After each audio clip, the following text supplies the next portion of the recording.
दोस्तों, आज इस वीडियो में हम एक खास तरह के भाग को बनाना सीखेंगे।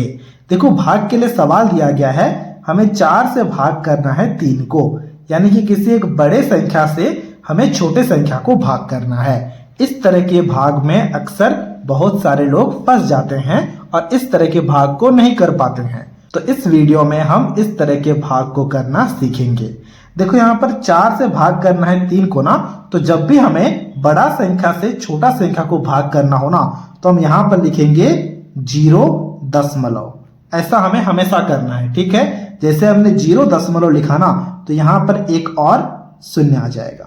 बात समझ पा रहे हो? तो ये अब 3 नहीं बचा, ये हमारा बन गया 30, यानी कि अब हमें 4 से भाग करना है 30 को। तो भाग करो, 4 का पहाड़ा बोलो। देखो, 4 सत्ते 28 और 4 अट्ठे 32। 32 बड़ा हो रहा है, यानी कि 7 से भाग होगा।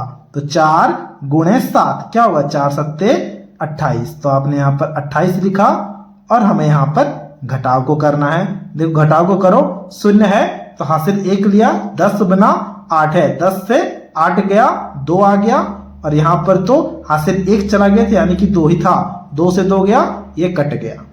अब देखो, यहाँ पर 2 आ चुका है और यहाँ पर क्या है ना, 4 है। अब भाग क्या कर सकते हैं? यहाँ पर भी हम भाग को कर पाएंगे, क्योंकि यहाँ पर हमने दशमलव लगा लिया है ना, तो यहाँ पर भी हमारे पास में आके एक शून्य बैठ जाएगा। तो देखो, अब ये क्या बना? ये बना 20 और हमें पता है 4 पंचे होता है 20।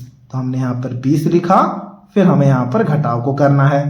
तो क्या बन जाएगा? शून्य से शून्य गया, कट गया, 2 से 2 गया, कट गया। तो ये हमारा आंसर आ चुका है इस वाले भाग का 0.75। हमने क्या किया?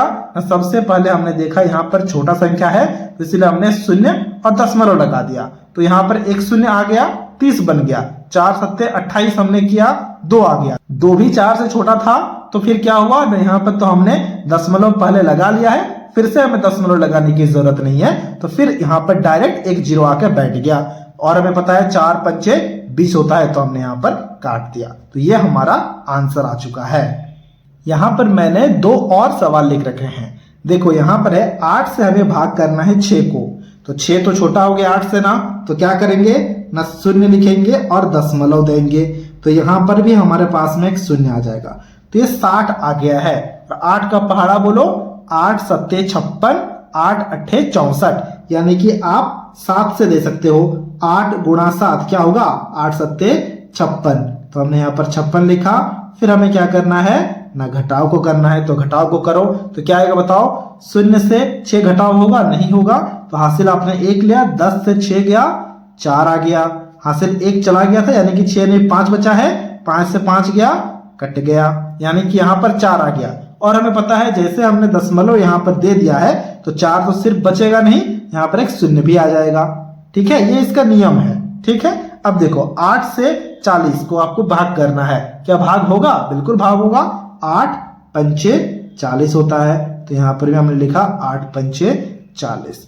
देखो, शून्य से शून्य कट गया, 4 से 4 कट गया। तो ये हमारा यहाँ पर भी आंसर बन गया है। इसी प्रकार से एक और सवाल को देखते हैं। देखो, यहाँ पर इस सवाल को, ये सबसे ज्यादा आसान है।